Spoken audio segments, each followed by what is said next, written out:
Sexta-feira da quarta semana do tempo comum. Eu sou o padre Pedro Paulo e agora iniciamos mais um programa, a Bíblia no Mundo de Hoje. E nossas sextas-feiras são prospectivas, elas nos impelem, curiosos e ansiosos que estamos pela Palavra de Deus, sobretudo o Evangelho de cada domingo, que constituem os Evangelhos lidos, proclamados, meditados e assimilados passo a passo. Eles são a coluna cervical do ano litúrgico, junto ao sacrifício eucarístico, a liturgia da palavra, isto é, tendo como centro a proclamação do Evangelho, é o passo a passo, constitui o desenvolvimento lógico do cristianismo, o que nós chamamos ano litúrgico, visto que se desenrolam nestes tantos domingos, só os domingos do tempo comum são 34, eles se desenrolam como são revelação do mistério de Cristo. O esposo revela-se a si mesmo a sua esposa e lhe dá a conhecer a sua vontade salvífica sobre nós. São os dois conceitos que nós lemos e ouvimos acerca de Deus e da sua revelação em Dei Verbo, a Constituição Dogmática do Concílio Vaticano II.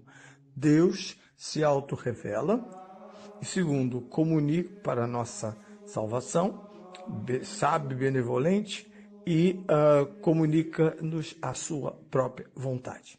Então, conhecimento e a vontade de Deus conhecidos e cumpridos geram virtude, santidade e, portanto, salvação e vida eterna. Bem, este ano estamos seguindo os caminhos de São Lucas, o terceiro evangelho, por isso chamado ano C. Já passamos e concluímos, estamos por começar o ano que conclui um triênio, um ciclo trienal, aquele iniciado com São Mateus, o ano A, depois o ano B de São Marcos e agora os 24 capítulos de São Lucas. Nesse domingo próximo, ouviremos São Lucas, o capítulo 5, entre os versículos 1 e 11. Naquele tempo, estava a multidão aglomerada em volta de Jesus, para ouvir a palavra de Deus. Ele encontrava-se na margem do lago de Genezaré e viu 2 barcos estacionados no lago. Pescadores tinham deixado os barcos, estavam a lavar as redes. Jesus subiu para um dos barcos, que era de Simão, e pediu-lhe que ele se afastasse um pouco da terra. Depois, sentou-se e do barco pôs-se a ensinar a multidão. Quando acabou de falar, disse a Simão: "Faz-te ao largo e lançai as redes para a pesca." Respondendo-lhe Simão: "Mestre, andamos na faina toda a noite e não apanhamos nada. Mas já que o dizes, lançarei as redes." E eles assim fizeram. E apanharam tão grande quantidade de peixes que as redes começavam a romper-se. Fizeram sinal aos companheiros que estavam no outro barco para os virem ajudar. Eles vieram e encheram ambos os barcos, de tal modo que quase afundavam. Ao ver o sucedido, São Pedro lançou-se aos pés de Jesus e disse-lhe: "Senhor, afasta-te de mim, que sou um homem pecador."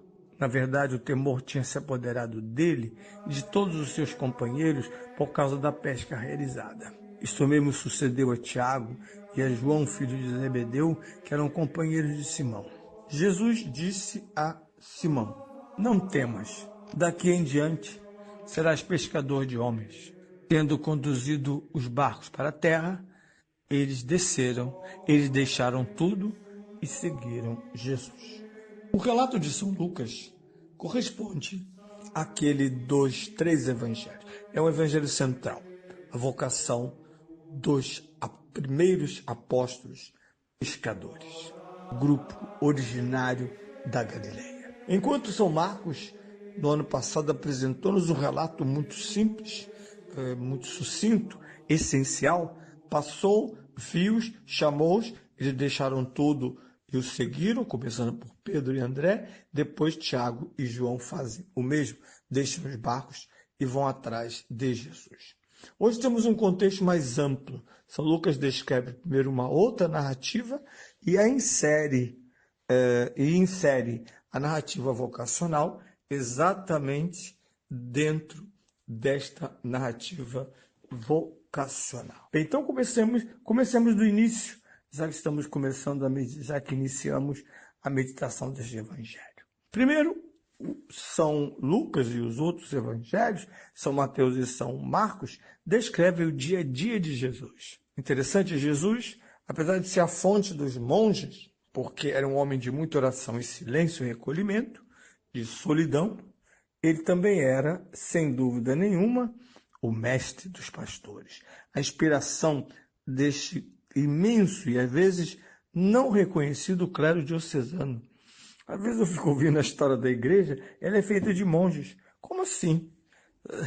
Nós estamos lá desde o Novo Testamento, ao lado dos apóstolos, como bispos, fundando comunidades, somos mártires. Portanto, São Lucas apresenta-nos, através desse contexto, esta vida imensa de Jesus de Nazaré, o sacerdote, o presbítero, assim entendido, pastor, grande pastor das almas, diz a carta de São Paulo a São Tito.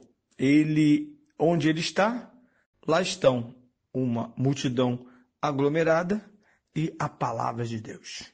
É claro que desse encontro, desta pororoca entre a multidão e a palavra de Deus, surgem os milagres, os exorcismos, uma nutrição extraordinária. Lembre-se da multiplicação dos pães, vocações, tanta coisa acontecendo no universo do Messias, profeta, pregador, Jesus de Nazaré, Jesus o Cristo. Bem, diante dessa multidão, ele emprega, hoje diremos ir para a internet, né?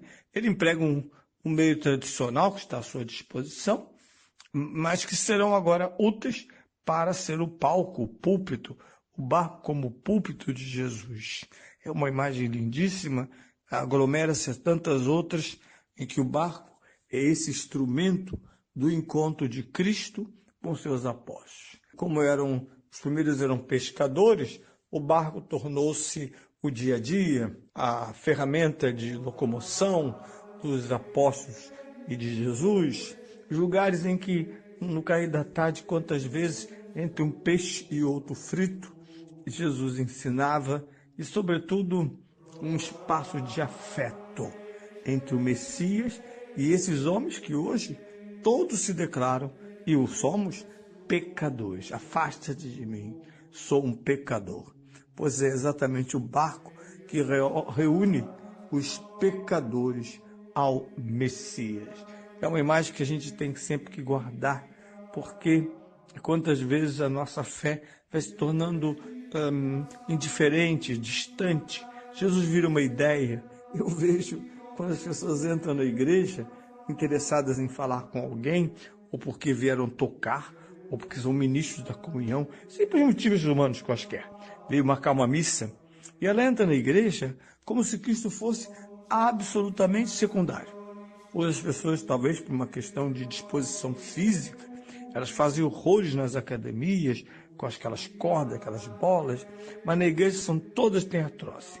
Ela não consegue fazer uma genuflexão real. O joelho não vai ao chão. No máximo um abano compensado de cabeça, como se aquilo fosse saudação ao Deus presente. Meu Deus presente na igreja, o que justifica a igreja, ela está cobrindo, quase que escondendo e guardando a glória de Deus na pessoa de Jesus de Nazaré, na forma eucarística. Me dá muita, às vezes, contrariedade e pena perceber que a circulação dentro do templo, muitas vezes, é funcional.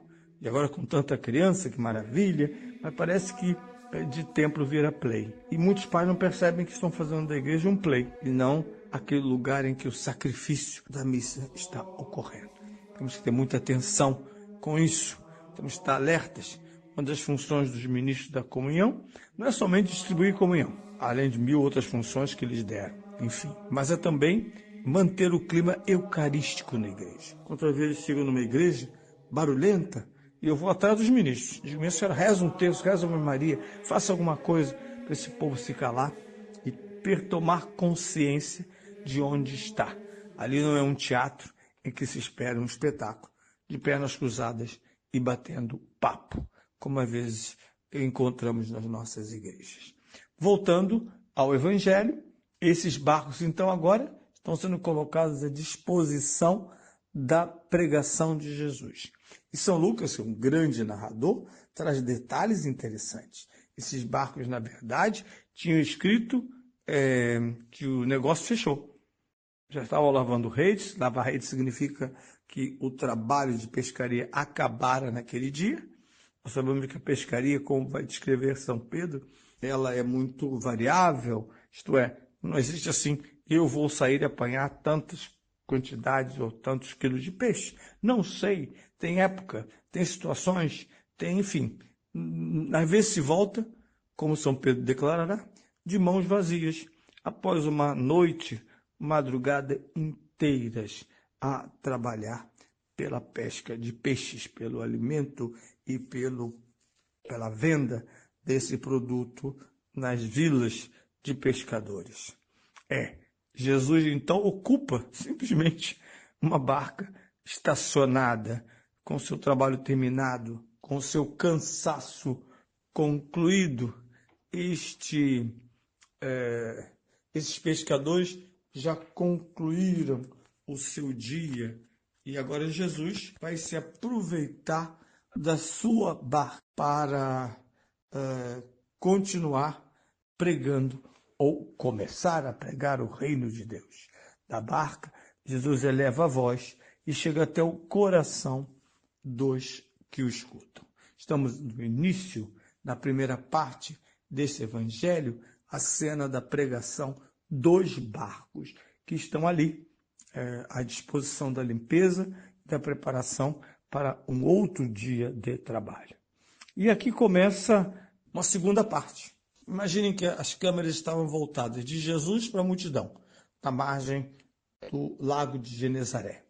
Agora a câmera se vira, volta-se para Jesus e aqueles que estão dentro do barco, que se dispuseram a deslocar seu barco e reutilizá-lo como púlpito para Jesus.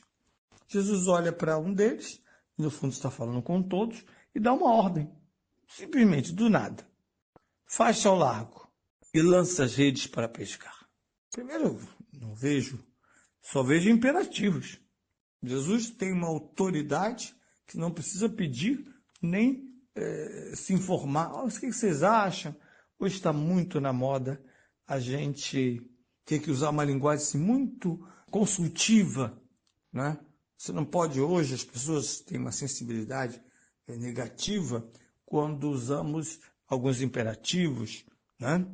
Por mais que amenizado, em vez de mandar calar a boca, a gente diz, façamos silêncio.